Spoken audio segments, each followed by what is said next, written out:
ہمارے بچے اسکول پڑھنے گئے تھے، ان کے سینے چھلنی ہو گئے، مائیں پیچھے ناشتہ لے کر پہنچی تھی کہ میرا بچہ آج ناشتہ کیے بغیر چلا گیا،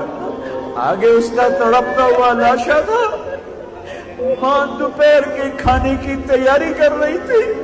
کہ آج میرا بچہ آئے گا، میں نے اس کے لیے تازہ سالن بنایا، اس کا چھلنی سینہ واپس آیا۔ یہ وہ دیس ہے جو تو نے ہمیں شب قدر میں دیا تھا، تو نے ہمیں 27 رمضان میں دیا تھا۔ ہمارے بڑوں نے خواب دیکھا تھا، میں قربان جاؤں اس کی قبر کو روشن کر جس نے اس ملک کا نام پاکستان رکھا، کیا خوبصورت نام رکھا، پاک زمین۔